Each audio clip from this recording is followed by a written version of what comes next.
What's up, Sioux Falls? I'm JJ Hartigan. Welcome to this week's first edition of the Storm Report. Each episode will give you, the fans, an insider's look at what's going on with the Sioux Falls Storm, including highlights, interviews with players and coaches, and a whole lot more. We hope that you'll join us each and every week as the Storm navigate their way through the gauntlet that is the IFL football season as they work their way towards a 12th title in franchise history.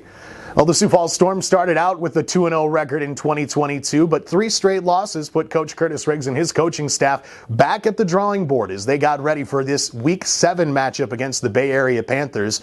Let's jump straight into the highlights. The Storm returned home on Friday night to battle the Bay Area Panthers in the first of 3 straight home games inside the Denny Sanford Premier Center. Sioux Falls found themselves down early after the game's opening kickoff was returned by Bay Area for a touchdown, but the Panthers' lead would be short-lived.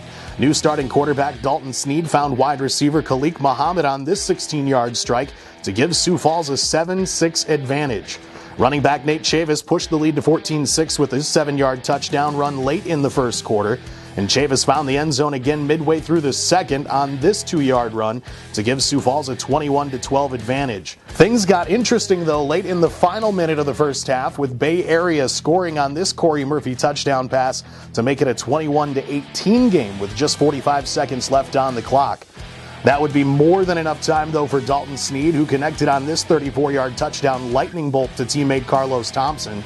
That gave Sioux Falls the 28-18 lead into the locker room at halftime.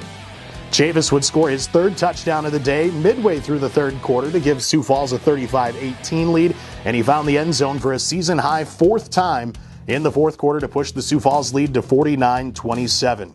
We caught up with Nate after the game to get his thoughts on the big win. I feel great. We just needed a win. We had some losses to teams that we felt weren't as good as us talent-wise, but talent doesn't always do the job. So, we just felt like we wanted to come out and execute, and we did that as a team. Chavis is now tied with teammate Carlos Thompson for the team lead in touchdowns with 8 on the season, and head coach Curtis Riggs was pleased with his running back's effort in the victory. Well, he's our horse. You find the guy that's the best player on your team and you ride him, and that's what we're doing tonight. The Storm posted a season-high 49 points in the win and seemed to find their rhythm with their new quarterback under center. Well, I thought Dalton Sneed looked really good. I thought he came out and first time in our offense really had good control of the game. And you could see our tempo was really good, scoring every drive when he was out there. With the win, Sioux Falls improves their record to 3-3 on the season, and now they turn their attention to the Iowa Barnstormers, who come to Sioux Falls this Friday night. The Barnstormers have won 3 straight against Sioux Falls dating back to last season, including wins at home and on the road already this year. Despite the early season struggles, the Storm feel that they have what it takes to win this week, as long as they take care of business on their end. So we had 2 tough losses to Iowa, and that's another team that we don't feel like is better than us talent-wise. We just have to come out and execute. So I think all 3 aspects, offense, defense, and special teams, I just think we have to put everything together like we did tonight, and I think we will come out victorious. The Barnstormers fell on the road to Massachusetts 36-22 over the weekend, dropping them to 3-3 on the season, and that sets up quite the matchup between these 2 IFL rivals. Yeah, whatever. We got to win.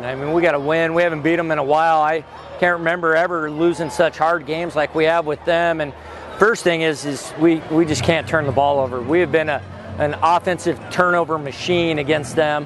I think it's 8 turnovers in 2 games against them. So we got to be careful with the ball, can't be careless, and we got to get it in the end zone. We hope you can join us this Friday night as the Sioux Falls Storm take on the Iowa Barnstormers at 7:05. Gates open at 6 o'clock. It's college night at the Premier Center. That means if you have an active student ID, you'll get a free ticket to the game, food, drinks, and there's even a tailgate party before the contest. You can also purchase tickets on our website at SiouxFallsStorm.com or by visiting the ticket window inside the main lobby of the Premier Center.